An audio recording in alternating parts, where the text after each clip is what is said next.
আচ্ছা, সবাই আমার কথা আশা করি শুনতে পাচ্ছ। ওকে, আমরা সেদিন এই পর্যন্ত ছিলাম যে বয়লারের কোয়ালিটির পরে potential problem caused by hard water in textile wet processing. কি কি প্রবলেম হতে পারে হার্ড ওয়াটারের টেক্সটাইল ওয়েট প্রসেসিং এ, সেটা আমরা আজকে একটু দেখব। যে হার্ড ওয়াটার কি সেটা আমরা জেনেছি। কি জেনেছি? আমরা যদি আবার আগে একটু ফিরে যাই, যে ক্যালসিয়াম ম্যাগনেসিয়াম সমূহ যখন পানিতে উপস্থিত থাকে তখন সেটাকে হার্ড ওয়াটার বলবো। কিভাবে উপস্থিত থাকবে? সেটি হচ্ছে যে বাইকার্বনেট, সালফেটস আর ক্লোরাইড রূপে পানিতে উপস্থিত থাকবে। তো যখন এটিকে আবার দুই ভাগে ভাগ করছি, যখন এই ক্যালসিয়াম এবং ম্যাগনেসিয়াম শুধুমাত্র বাইকার্বনেটস রূপে, ক্যালসিয়াম ম্যাগনেসিয়ামের বাইকার্বনেটস রূপে পানিতে উপস্থিত থাকবে, তখন তার কি হবে? তখন সেটা টেম্পোরারি হার্ডনেস হবে। এবং এইটাকে যদি আমরা করি, অর্থাৎ বয়েল করি, বয়েল করলে চলে যাবে, নিচে অধঃক্ষেপ করে চলে যাবে। কিন্তু যেটি পার্মানেন্ট হার্ডনেস, যেটিকে আমরা বলছি ক্যালসিয়াম এবং ম্যাগনেসিয়াম সল্টের আয়নগুলো কি হিসেবে থাকবে, ওখানে তো বাইকার্বনেটস গেল, তাহলে আমাদের আর দুটো বাকি থাকলো, ক্লোরাইডস এবং সালফেট হিসেবে থাকলে তখন সেটাকে আমরা পার্মানেন্ট হার্ডনেস বলছি। এটা কি যে বয়েল করলে যায় না, এটার জন্য নির্দিষ্ট কিছু প্রসেস লাগে ট্রিটমেন্ট করতে। ওকে, তো এখন আসি আমরা যে এটা যদি আমরা ট্রিটমেন্ট না করি তাহলে এই যে হার্ড ওয়াটারটা এটা কি করবে ওয়েট প্রসেসিং এ। এটি সাধারণত আমরা লক্ষ্য করে থাকি, দেখে থাকি, ম্যাক্সিমাম পরীক্ষাতেই আসে, বিভিন্ন জায়গায়ও প্রশ্ন করে। তো চলো দেখা যাক কি করতে পারে।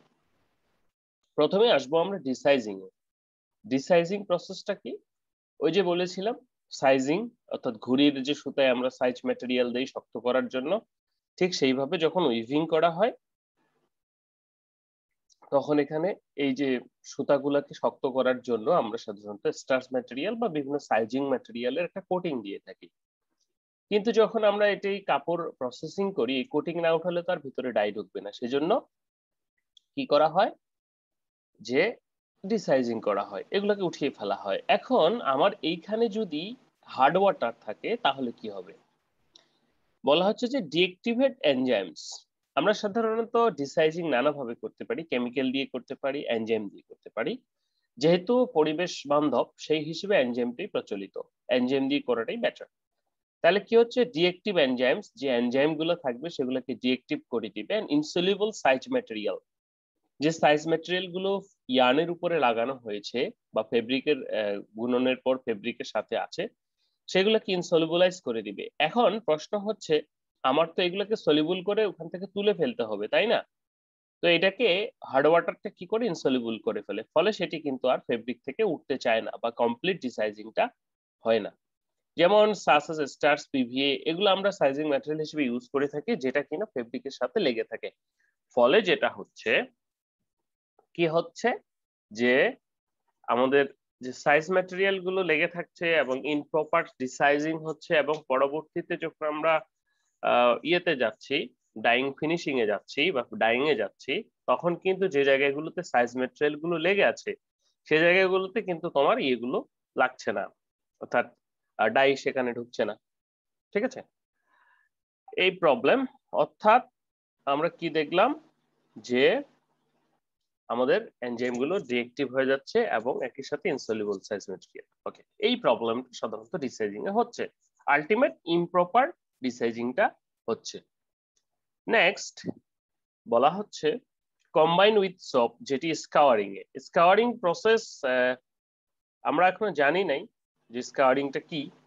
স্কাওয়ারিংটা আমরা প্রথম দিন আলোচনা করেছিলাম, নেক্সট ক্লাস থেকে যাব আমরা, যে আমাদের কটন বা এই ধরনের ন্যাচারাল ফাইবার গুলো বা সিনথেটিক ফাইবার গুলো, যে সমস্ত ইম্পিউরিটিস রয়েছে, আমরা কিন্তু দেখেছি ফাইবারের গঠন, সেখানে প্রায় কটনের ক্ষেত্রে 94% সেলুলোজ, বাকিগুলো এই ধরনের ম্যাটেরিয়াল, তো সেগুলোকে রিমুভ করতে হয়, সেই জন্য আমরা স্কাওয়ারিংটা করে থাকি। তো এখন এইখানে যদি হার্ড ওয়াটারটা আসে তাহলে সেটা কি করবে, বলা হচ্ছে যে কম্বাইন উইথ সোপ। আমরা কি দিয়ে স্কাওয়ারিং করি? সোডিয়াম হাইড্রোক্সাইড, যেটা সোপ গঠন করে। Participate metal organic acid, produce yellowing or off-white shades, reduce cleaning efficiency and reduce water absorption. হ্যাঁ, পরেগুলো ইফেক্ট। প্রথমত আমরা যে স্কাউরিংটা পড়বো সেখানে আমরা দেখা যায় সোডিয়াম হাইড্রোক্সাইড একটা ক্ষার, ক্ষারের উপস্থিতিতে ফ্যাট বা তেল চর্বি যেগুলো থাকে সেগুলোতে বিক্রিয়া করে আমরা ইন্টারমিডিয়েটে পড়েছি যে সব উৎপন্ন করে, যেটা কিনা আমাদের ফেব্রিকটাকে পরিষ্কার করছে। ইমরান বলো। স্যার মানে আমি ওই দিন দেখলাম স্যার আপনি একটা ওয়েবিনার, মানে আপনারা ওয়েবিনার করছিলেন একটা এই ইসের উপরে, মানে স্কোরিং এর উপরে। স্যার মানে আমার কোশ্চেনটা হচ্ছে যে স্কোরিং কি এগুলা মানে গার্মেন্টস যেই মানে যেখানে বাস্তবায়ন গুলো করা হয় এখানে কি স্কোরিং এর জন্য আলাদা আলাদা গার্মেন্টস থাকে, মানে ডিসাইজিং এর জন্য একটা আলাদা মেশিন থাকে? হ্যাঁ, এটা একটা কন্টিনিউয়াস প্রসেস। আমরা যে ধাপগুলো দেখলাম, তোমার মনে করো যখন গ্রে ফেব্রিক আসবে, সেই গ্রে ফেব্রিকটাকে তো স্কাউরিং ব্লিচ করে ইয়ে করতে হবে, ওখানকার যে ইম্পিউরিটিস গুলো সেগুলো সরাতে হবে, না হলে তো এটা তো মোমযুক্ত বা এই ধরনের আবরণ, ফলে এটি কি ওয়াটার অ্যাবজর্ব করবে না। ওয়াটার অ্যাবজর্ব যদি না করে তাহলে তার ভিতরে ডাইস পার্টিকেল ঢুকবে না। ঠিক আছে, সেই জন্য এটা করা স্যার হয়ে থাকে। স্যার এটা কি ডাইং এর অন্তর্ভুক্ত স্যার? হ্যাঁ, অবশ্যই ডাইং এর অন্তর্ভুক্ত। এটাকে আমরা প্রি ট্রিটমেন্ট বলে থাকি, অর্থাৎ ডাইং এর পূর্বে। ক্লিয়ার? আমরা পড়বো, এইগুলা সব পড়বো আমাদের এই পরের লেকচার গুলোতে আছে। ঠিক আছে। তাহলে এটা কি হচ্ছে, সাবানের সাথে যুক্ত হচ্ছে এবং আমাদের সেটা স্কাউরিংটা ভালো মতো ঘটাতে দিচ্ছে না, অর্গানিক অ্যাসিড গুলোকে ডিঅ্যাক্টিভেট করে দিচ্ছে বা প্রেসিপিটেট করে দিচ্ছে, ইয়েলো শেড তৈরি করছে বা অফ হোয়াইট, যেটি সাদা হওয়ার কথা, বা সাদা থাকলেও এটি ইয়েলো হয়ে যায়। রিডিউস ক্লিনিং এফিসিয়েন্সি এবং ওয়াটার অ্যাবজর্পশন। ওয়াটার অ্যাবজর্পশনটা কমে যাচ্ছে। ওয়াটার অ্যাবজর্পশনটা কিভাবে কমে যাচ্ছে, যে যখন এই যে তোমার ইয়েগুলো ইয়ে হচ্ছে না, অর্থাৎ যখন তোমার মোম, তেল, চর্বি ইত্যাদি যখন ফেব্রিক থেকে যাচ্ছে না ইম্পিউরিটিস গুলা, তখন সেটা হচ্ছে যে ইয়ে হয়ে যাচ্ছে, অর্থাৎ পানির অ্যাবজর্পশন ক্ষমতাটা কমে যাচ্ছে। ওকে, তাহলে এটি ঘটাচ্ছে। Secondly bleaching. ব্লিচিং কি করে, ন্যাচারাল যে কালারটা আছে সেটাকে রিমুভ করে দেয় ফাইবারের গায়ে, অর্থাৎ প্রত্যেকটা ফাইবারের একটা ন্যাচারাল কালার আছে, যেমন জুটের ক্ষেত্রেও আমরা দেখে থাকি একটু অফ হোয়াইট বা গোল্ডেন লাইট। ঠিক আছে, তো কটনের ক্ষেত্রেও আছে গ্রে, এগুলোকে রিমুভ করে দেয়। কিন্তু যখন হার্ড ওয়াটার থাকে তখন সেটি কি করে, ডিকম্পোজ ব্লিচ পাথ। আমরা যেহেতু হাইড্রোজেন পারঅক্সাইড দিয়ে ব্লিচিং করে থাকি, সেহেতু এই যে হাইড্রোজেন পার হাইড্রোক্সিল আয়ন উৎপন্ন হয় সেটাকে উৎপন্ন হতে দিচ্ছে না, ফলে ওটা যদি উৎপন্ন না হয় তোমার ব্লিচিংটাও হচ্ছে না। মার্সারাইজেশন কি, মার্সারাইজেশন আমরা জানি যে সোডিয়াম হাইড্রোক্সাইড দিয়ে ট্রিটমেন্ট। এটিতে insoluble metal acid, reduce absorbency and lustre. What is lustre? তোমাদের বলেছিলাম যে ফাইবারের কোয়ালিটি যখন পড়াচ্ছিলাম, যে কোন তল থেকে যখন আলো প্রতিফলিত হবে তখন সেটা সুষমভাবে প্রতিফলিত হবে, এবং যেটি সারফেসটা ক্লিন এবং সুষম সমান সেটি থেকে বেশি আলো প্রতিফলিত হবে। বাট যেটির সারফেসটা এবড়ো তেব্রো সেখান থেকে কিন্তু সেভাবে আলো প্রতিফলিত হবে না। তাহলে যেটা থেকে যত বেশি আলো প্রতিফলিত হবে সুষম হবে, সেটা সেই বস্তুটাকে তত উজ্জ্বল দেখাবে, আর সেটি লাস্টার। তো মার্সারাইজিং এর ফলে এটি কটনের লাস্টারনেস বৃদ্ধি পায়, তো যেটা সাধারণত ঘটতে দিচ্ছে না। ডাইং এর ক্ষেত্রে কি, কম্বাইন উইথ ডাইসের সাথে যুক্ত হচ্ছে, চেঞ্জিং দেয়ার শেডস, যে শেডটা পাওয়ার কথা ছিল সেটি পাচ্ছে না। ইনসলিবলাইজড dice causes stiffy dyeing and reduce the diffusion, এর ভিতরে যে প্রবেশ করার প্রক্রিয়াগুলো কমে যাচ্ছে। প্রিন্টিং এর ক্ষেত্রে break emulsion, change thickness, efficiency, viscosity etcetera. Finishing এর ক্ষেত্রে interface with the catalyst causes resin and other additives become non-reactive break emulsion, additive soap। আমরা ফিনিশিং এ সাধারণত কিছু কেমিক্যাল দিয়ে থাকি যেগুলোকে ডিঅ্যাক্টিভেট করে দিচ্ছে। এখন এইটা তোমাদের এই প্রসেস গুলো একটাও পড়ো নাই, সেজন্য তোমাদের কাছে নতুন মনে হচ্ছে। ঠিক আছে, আমরা পরের লেকচার থেকে বা ক্রমান্বয়ে আসতেছি, যেহেতু ওয়াটার পড়তেছি, হার্ড ওয়াটারের প্রবলেম, সেই ক্ষেত্রে কিন্তু এটা চলে এসেছে। এইটা যখন তোমরা সবগুলো ধাপ কমপ্লিট করবা, then you will learn about more, এবং সহজে বুঝতে পারবে যে আজকে মানে যেগুলো বলা হচ্ছে। ওকে, ঠিক আছে, তাহলে আমরা এখানে বেশি সময় নষ্ট করছি না। তাহলে যেগুলি হচ্ছে পটেনশিয়াল প্রবলেম যেগুলো হার্ড ওয়াটারের জন্য ঘটে থাকে। এছাড়াও আরো কিছু প্রবলেম ঘটে থাকে হার্ড ওয়াটারের জন্য, যেমন আমরা দেখতে পাচ্ছি যে স্কেল ফরমেশন ইন বয়লার। ছবিতে নিশ্চয়ই দেখতে পাচ্ছ যে কেটলি, তারপর পাইপ বা এগুলোর গায়ে একটা আস্তরণ পড়ে যায় না? লক্ষ্য করে দেখবে। তো যেই আস্তরণের জন্য তাপ বেশি প্রয়োজন হয়, ঠিক আছে, মানে প্রচুর তাপ লাগে। তো এটি বলা হচ্ছে স্কেল ফরমেশন বয়লার, বলা হচ্ছে টেম্পোরারি হার্ডনেস, যেটি temporary hardness is rapidly converted calcium carbonate and magnesium hydroxide in boiler। আমরা কি জানি যে টেম্পোরারি হার্ডনেসের ওয়াটার গুলোকে বয়েল করলে চলে যায়, চলে গেলে কোথায় যাবে, ক্যালসিয়াম কার্বনেট অধক্ষেপ হিসেবে নিচে পড়ে থাকতেছে, ফলে এই ক্যালসিয়াম কার্বনেটটা কিন্তু এর চারপাশে একটা দেওয়াল তৈরি করছে বা একটা আবরণ তৈরি করছে বা কোটিং তৈরি করছে boiler, and time accumulate the from of scale in the inner surface of the shell or the tubes।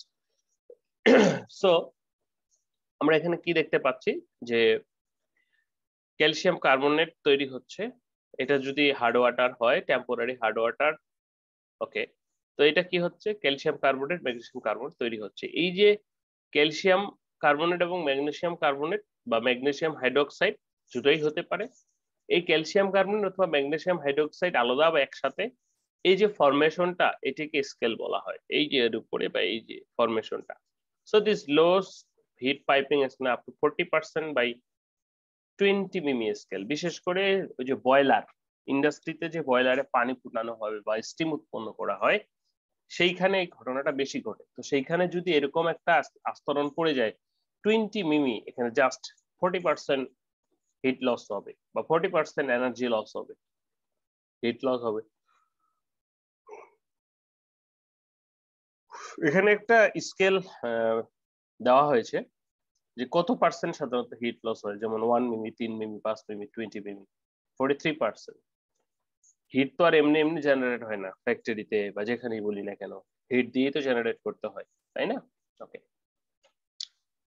the salt reaction with soap, the salts of calcium and magnesium does not easily lather from and soap insoluble organic becomes wastage of soap। আমরা ছোটবেলায় পড়েছিলাম যে খর পানি সাবানের ক্ষয় করে, কিভাবে ক্ষয় করে, এটা যদি সাবান হয়ে থাকে এর সাথে আমার যদি সালফেট রূপে কি থাকছে, হার্ড ওয়াটারটা থাকছে, তাহলে সেটি কি করছে, যে লেদারি ফোম তৈরি করছে, ইনসলিবল অর্গানিক সল্ট, এটি সোপের ফলে এটি ওয়েস্টেজ হচ্ছে, যেটির কিনা ময়লা পরিষ্কার করার কথা ছিল।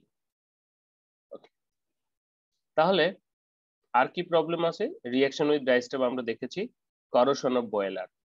এই যে বয়লারের ক্ষেত্রে অনেক সময় আমরা দেখে থাকি যে জং পড়ে যায় বা মরিচা ধরে যায়, হ্যাঁ, এই যে দুটো ছবি, এরকম দুটো ছবির সাথে হয়তো নিশ্চয়ই পরিচিত তোমরা। বলা হচ্ছে যে corrosion can be seriously causes of wear in boilers if suitable water are not used and dissolved oxygen in presence of CO2। A common causes of corrosion is actually high pressure boilers, so CO2 reacts with the iron and forming ferrous carbonate and turn into hydrolyzed in the ferrous hydroxide।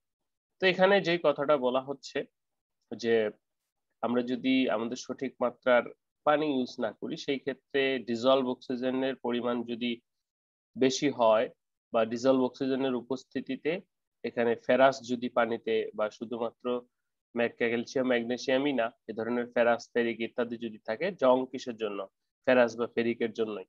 তো এটি যদি থাকে তাহলে সেটি পানির সাথে যুক্ত হয়ে এবং উপস্থিত কার্বন ডাই অক্সাইডে যুক্ত হয়ে FeCO3 তৈরি করছে বা ফেরিক হাইড্রোক্সাইড তৈরি করছে, ফেরাস ইটা, ঠিক আছে। এইটা অথবা এইটা বা এইটাই সর্বশেষ, এটি কিন্তু আমাদের যে মরিচা সেটি বা পাইপলাইন গুলোকে নষ্ট করছে, ঠিক আছে, লোহার সাথে, যেহেতু লোহার পাইপের ক্ষেত্রে এফিটা পাওয়া যায় এবং তার সাথে পানি থাকে এবং কার্বন ডাই অক্সাইডের উপস্থিতি। ডিপোজিটস অন দ্য গুডস, বিভিন্ন ক্ষেত্রে এরকম যে দাগ দেখতে পাচ্ছ, অনেক সময় লক্ষ্য করবা এই ধরনের কিছু ডিপোজিশন ফেব্রিকের উপরে হয়ে থাকে, ঠিক আছে। ওকে, তো চলো, প্রবলেম হলো, এবার সলিউশন দরকার। সেজন্য ওয়াটার ট্রিটমেন্ট প্লান্ট বলা হয়ে থাকে, যে যে ওয়াটারটা কাজে লাগানোর পূর্বে ওয়াটার ট্রিটমেন্ট করে নেওয়া হয়, ওয়াটারটাকে ফ্রেশ, মানে আমরা গ্রাউন্ড থেকে যে ওয়াটারটা তুলতেছি সেটাকে ট্রিটমেন্ট করে নেওয়া হয়, যেটা যতখানি লাগে। তাহলে কি হচ্ছে যে র ওয়াটার ফ্রম ডিপ টিউবওয়েল, যেখান থেকে পাই না কেন, র water reserves in under ground minimum 6 ঘন্টা রাখা হয়, মানে সেটেল ডাউন যদি কোনো কিছু হয়, তারপর সেটা ওয়াটার ট্রিটমেন্ট প্লান্টে চলে যায়, এরপরে সেটা ট্রিটেড ওয়াটারে, সজীব ভাই, তারপর সেটা ট্রিটেড ওয়াটারে চলে যাবে, বিকাশ রাকেশ ভাই, ওয়াটার ট্রিটমেন্ট প্ল্যান্টে চলে যাবে বিদ্যুৎ বিল। তারপরে সেটা কোথায় চলে যাবে? ট্রিটেড ওয়াটারে।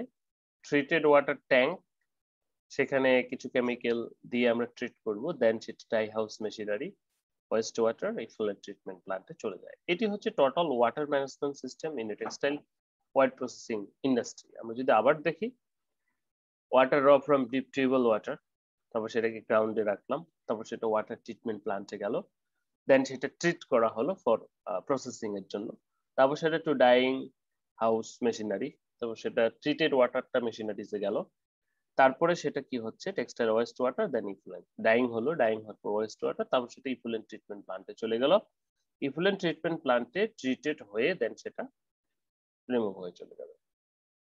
ওকে, তাহলে এবার একটু জানা দরকার আমাদের ওয়াটার সফেনিং। যেহেতু আমরা এখানে ওয়াটার ট্রিটমেন্ট প্ল্যান্টের কথা বলেছি, তাহলে পানিটাকে তো ট্রিট করতে হবে, তাই না? তো সেটার জন্য ওয়াটার সফেনিং যেটাকে আমরা বলছি, এটি সাধারণত ওয়াটার ট্রিটমেন্ট প্ল্যান্টে ঘটে থাকে। তো এটি নানাভাবে হতে পারে।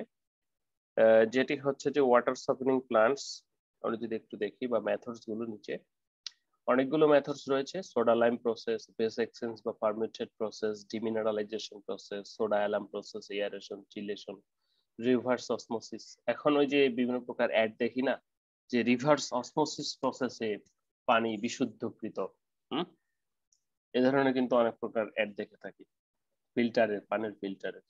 ওকে, তো চলো আমরা একটু শুরু করি। Soda lime process. Soda lime process প্রথমে আসতেছে, নাম শুনে কি বোঝা যায় কিছু? এক মিনিট।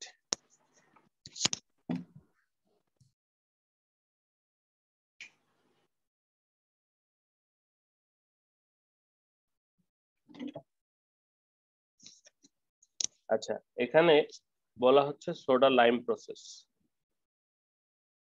সোডা লাইম প্রসেসে কি দেখতে পাচ্ছি তাহলে? এখানে আমরা সোডা লাইম, তাই না? দুটো শব্দ না? ওকে, ইন দিস প্রসেস, ভালো করে শোনো একটু, hydrate lime and sodium carbonate.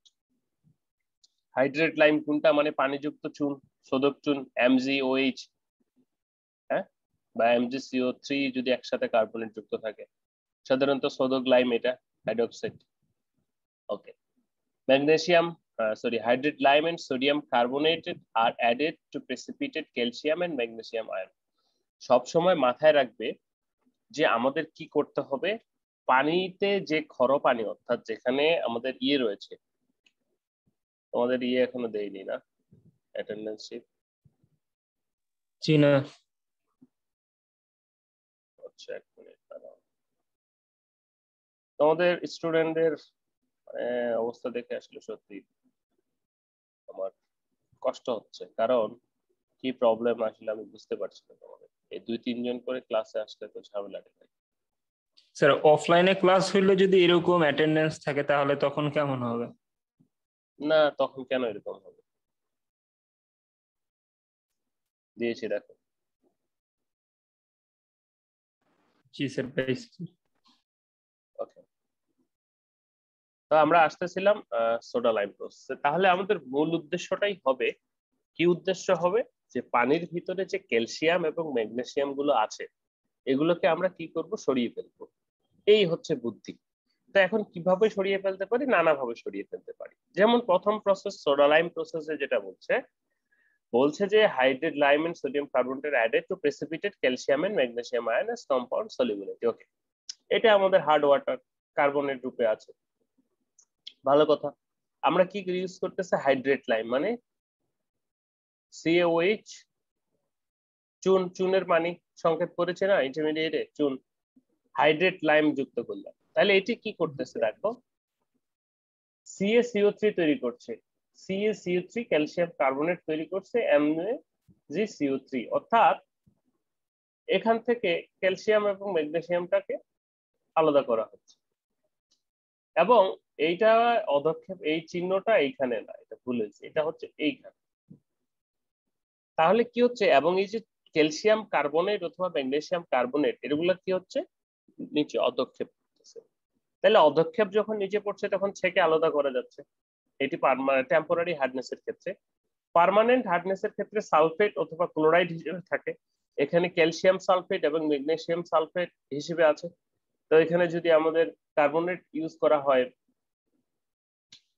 তো সেখানে সোডিয়াম কার্বনেট আমরা ইউজ করছি। এই যে প্রথম যেটা টেম্পোরারি হার্ডনেস, সেটার জন্য আমরা ইউজ করছি হাইড্রেট লাইম, অর্থাৎ পানি যুক্ত চুন, ক্যালসিয়াম হাইড্রোক্সাইড। আর যেটা পার্মানেন্ট হার্ডনেস, সেটার জন্য আমরা ইউজ করছি সোডিয়াম কার্বনেট, Na2CO3। তো এটি যখন আমরা ইউজ করছি তখন এটি কি হচ্ছে, COCO3 উৎপন্ন করছে প্লাস Na2SO4 উৎপন্ন করছে, যেটি পরবর্তীতে ভেঙে আয়ন হিসেবে আলাদা হয়ে যায় এটি।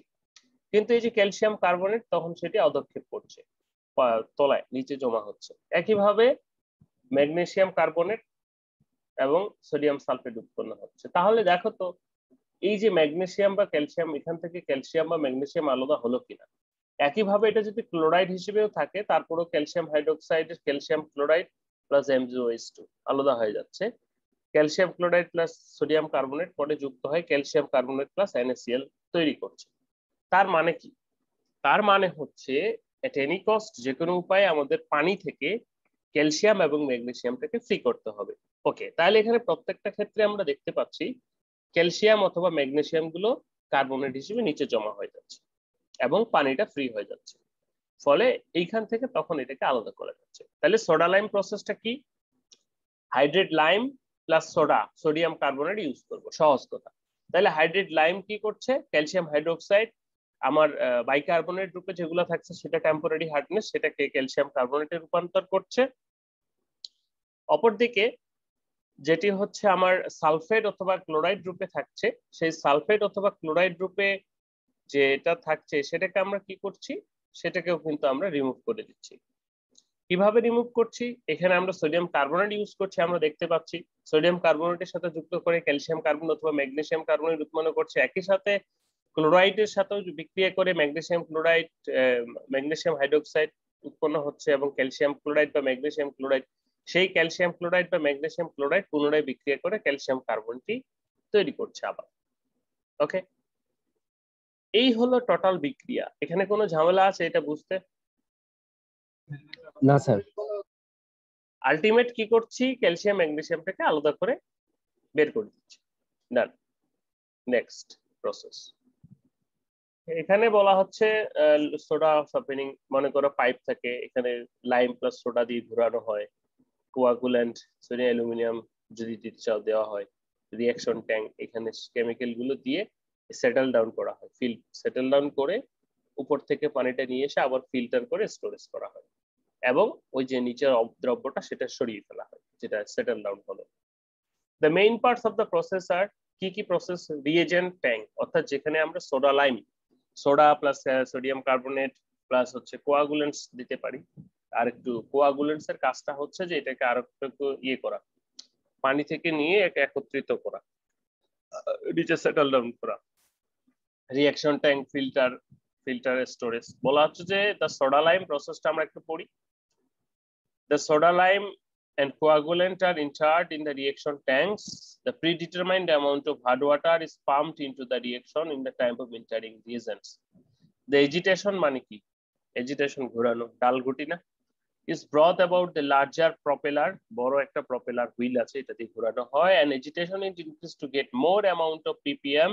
Steam is passed through the sideway and the pipe increase the temperature and the mixer. When the precipitation is complete, the water is supplied to the filter and remove calcium carbonate and finally the salt water storage tank.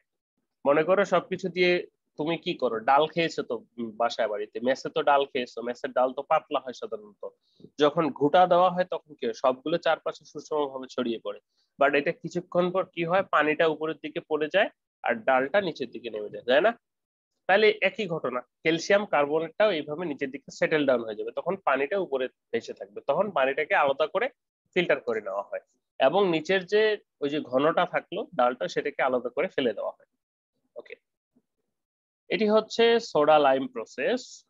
এরপরে বলা হচ্ছে the rate of precipitation may be increase. এটা কি পরিমাণ precipitate হবে, নিচে তলানি জমবে, সেটা ডিপেন্ড করছে by increasing temperature which harst and crystalline reduce the stability. Temperature বাড়ালে সাধারণত ইয়েটা বেশি হয়, অর্থাৎ ইয়েটা কি বলবো, আমরা কিন্তু প্রথমে জেনেছি যে আমরা যদি টেম্পোরারি ওয়াটারকে হার্ড ওয়াটারকে বয়েল করি তাহলে কি হবে, সেটা কিন্তু নিচে জমে যাবে, করবে না। তো এখানে যদি আমরা কিন্তু লাইম সোডা দিচ্ছি, তার সাথে যদি টেম্পারেচারটাকেও বাড়াই তাহলে কি হবে, এটা আরো বেশি দ্রুত সেটেল ডাউন হবে এবং বেশি পরিমাণে হবে। By using excess reagent in treating, আরো রিএজেন্ট বেশি করতে পারি এবং স্ট্রিটিংটা যত করব ঘোরাবো। By bringing the water into contact with performed particles of participate of grain, sand, which can nucleus of the precipitation. এমন কিছু জিনিস আছে যেটাকে অ্যাবজর্বেন্ট বলা হয়, যেগুলো কি করা হয় এই ধরনের ইয়েগুলোকে শোষণ করে, যেমন কয়লা, এরা পানি শোষণ করবে। এই ধরনের অ্যাবজর্বেন্ট ম্যাটেরিয়াল যেগুলো এই ক্যালসিয়াম অথবা এগুলোকে শোষণ করে, এরকম কিছু ইউজ করতে পারি আমরা। ওকে, তো প্রথমটা গেল আমাদের সোডা লাইম প্রসেস। হোপফুলি আমরা সবাই বুঝেছি সোডা লাইম প্রসেস। এবার একটু আমরা আসবো base exchange process. Base exchange প্রসেসটা কি? নাম শুনে মনে হচ্ছে কিছু একটা এক্সচেঞ্জ হবে, তাই না? Base exchange process. আচ্ছা, this method depends upon the use of zeolite or base exchange complex. What is zeolite or base exchange complex? মনে করো আমাদের বাসা বাড়িতে বা তেলের তুমি একজন ডিজেল ব্যবসায়ী, তেল ব্যবসায়ী মনে করো, তো তোমার ওই ডিজেল ওঠানামা করে বেচতে গিয়ে দেখা যায় যে অনেক সময় ডিজেল পড়ে যায়, ট্রের উপরেই পড়ে বা এক ড্রাম থেকে আরেক ড্রামে নিতে। তো ওই যে তেলটা, সেটাকে কিভাবে উঠাই আমরা? আমাদের স্পঞ্জ চিনি না আমরা? স্পঞ্জ দিলে শুষে নেয়, তারপর সেটাকে আবার স্কুইজ করে নেয়। চিনি চিনি স্পঞ্জ চিনি, আরে ভাই ফোম চিনি, ফোম। জি স্যার, জি স্যার। হ্যাঁ, তাহলে ফোমটা কি করি, আগে ওখানে দেই তেলের ভিতরে, তারপর তেলটা শুষে নেয়, নিয়ে আবার স্কুইজ করলে তেলটা চলে যায়। তো জিওলাইট বা বেস এক্সচেঞ্জ কমপ্লেক্সটাও ঠিক একই রকম একটা জিনিস, এটা বোঝানোর জন্য বলছি। যেটা দিয়েও আমরা একইভাবে সেটা পানির ভিতরে দিব, পানির ভিতরে দিলে সেখানে ক্যালসিয়াম ম্যাগনেসিয়াম গুলো নিবে, আবার সেটাকে বাইরে নিয়ে এসে ফেলে, মানে ক্যালসিয়াম ম্যাগনেসিয়াম গুলো ফেলে দিবে। সহজ করে বুঝি, হ্যাঁ? ওকে, দ্য জিওলাইটস আর হার্ড কি, তাহলে এখন একটু জানা দরকার যে জিওলাইটসটা কি। বলা হচ্ছে the zeolites are hydrate silicates of sodium and aluminium with general formula. এখানে কি থাকছে? হাইড্রেট সিলিকেট মানে কি? হাইড্রেট শব্দের অর্থ কি? মানে এখানে পানি যুক্ত থাকবে, থাকলো। Zeolites are hydrate silicate, silica আছে SiO2, okay, silicates of sodium and aluminium, sodium and aluminium with a general formula. অর্থাৎ এই যে আমরা জিওলাইটের কথা বলছি, সেটি সাধারণত XYZ হচ্ছে নাম্বার, বিভিন্ন নাম্বারে থাকতে পারে সেটা, বাট সোডিয়াম থাকবে, অ্যালুমিনিয়াম থাকবে এবং সিলিকা থাকবে পানিযুক্ত। ঠিক আছে স্যার, এই XYZ এর ভ্যালু নাম্বার কিসের উপর নাম্বার ডিপেন্ড করবে? নাম্বার নাম্বার এটি হচ্ছে নাম্বার। মনে করে এটা দুইটা থাকতে পারে, তিনটা থাকতে পারে, this depends on number, but মূল উপাদান হচ্ছে এটাই। যেমন তোমার কথা হতে পারে যে আমি চা খাবো, চা খেতে গেলে কি লাগবে? চিনি লাগবে, পানি লাগবে, আর কি লাগবে? চা পাতা লাগবে। এখানে মনে করো চিনি, পানি, চা পাতার কথা বলা আছে, কতটুক করে লাগবে সেটা ম্যান টু ম্যান ভেরি করে, সেজন্য সেখানে XYZ দেওয়া আছে। মনে করো পানি X, চিনি Y, চা পাতা Z। তো এই XYZ দিয়ে সাধারণত বলা হচ্ছে যে তোমার যতটুকু রিকোয়ারমেন্টস। তো এই যে সিলিকা, এটা এক এক ক্ষেত্রে মানে হাইড্রেট বেস এক্সচেঞ্জের যে জিওলাইট এক এক ক্ষেত্রে এক এক গঠন হতে পারে, তবে মূল গঠন হচ্ছে দিস। ওকে, এটা একটা ইয়ে বলবো বেস এক্সচেঞ্জ ম্যাটেরিয়াল, দিস এটা ইউজ করা হয়। When zeolites are or base exchange complex are brought in contact with hard water, the flowing reaction are occurred. Temporary hardness carbonate হিসেবে থাকবে সোডিয়াম, এটাকে প্রকাশ করা হয় NaOZ দিয়ে। তার মানে কি? এটা পুরোটা জিওলাইট। ওকে, তাহলে এটা কি করছে? সিম্পলি দেখো, ক্যালসিয়ামটাকে নিয়ে নিচ্ছে, এটা চলে যাচ্ছে গিয়ে ক্যালসিয়াম অথবা ম্যাগনেসিয়ামটাকে নিয়ে নিচ্ছে সিম্পলি, তাই না? এবং বাকি কি থাকলো? Na2CO3 প্লাস আর কি থাকবে? Hটা বাকি থাকছে, H2O বিক্রিয়া। ওকে, সিম্পলি কি করছে? জিওলাইটটা এর ক্যালসিয়াম এবং ম্যাগনেসিয়ামটাকে নিয়ে নিচ্ছে, নিয়ে ক্যালসিয়াম জিওলাইট বা ম্যাগনেসিয়াম জিওলাইট গঠন করছে এবং ক্যালসিয়াম সোডিয়াম কার্বনেট H2O পানি উৎপন্ন করছে। তাহলে ক্যালসিয়ামটা আমার আলাদা হয়ে গেল, ম্যাগনেসিয়ামটা আমার আলাদা হয়ে গেল। পার্মানেন্ট হার্ডনেসের ক্ষেত্রে সেটা সালফেট রূপে থাকবে অথবা ক্লোরাইড রূপে থাকবে। সালফেট রূপে যখন আসে জিওলাইট, তাহলে সিও জেড, আমার জিওলাইটটা আলাদা হয়ে গেল, ক্যালসিয়ামটা আলাদা হয়ে গেল, বাকি থাকলো SO4 এবং এর এন এন, তাহলে Na2SO4। একইভাবে ম্যাগনেসিয়ামের ক্ষেত্রেও, এবং বলা হচ্ছে where jet is the abbreviation, এটাকে জিওলাইট বলা হচ্ছে। Aluminium silicon hydrate silicon part of the zeolite, and অর্থাৎ সোডিয়ামের পার্টটা তো বলাই আছে এখানে। আমরা যদি জিওলাইটের ইয়েতে যাই, কনস্ট্রাকশনে যাই, তাহলে এখানে কি, এখানে তো সোডিয়ামের কথাটা বলা আছে, সোডিয়ামের কথাটা বলা আছে না এখানে, এই যে এটা এখানে রিপ্রেজেন্ট করছে, এবং ও জেডটা কি পড়ছে, এই যে পুরোটা বাকি আছে এটাকে প্রকাশ করছে ও জেড দিয়ে, এটাকে ও জেড দিয়ে প্রকাশ করছে। ওকে, কনফিউশন যেন না থাকে। এখন কথা হচ্ছে তাহলে কি হচ্ছে, ক্যালসিয়াম আলাদা হয়ে যাচ্ছে, where Z is the abbreviation of aluminium silicon, অর্থাৎ হাইড্রেট, 1 মিনিট আছে কেটে যাবে, আবার জয়েন করো। Aluminium silicon part of the zeolite, the soft water obtained from the base exchange process of 0 to 20 degree hardness or levelness পর্যন্ত এখানে obtain করা যায়, যে মানে ডিগ্রিটা কিরকম, এটা পানিটাকে কিরকম পরিষ্কার করতে পারবে। ওকে, after a long time the whole of the sodium base exchange substances are replaced by calcium magnesium, and it is said to the exhausted because it will not soften harder more. যখন এটা saturated হয়ে যাবে, এই জিওলাইটটা আর নিতে পারবে না, তখন সেটাকে আমরা রিজেনারেটেড করতে পারি। কিভাবে? এটা কি ক্যালসিয়াম যুক্ত জিওলাইট, তাই না, বা ম্যাগনেসিয়াম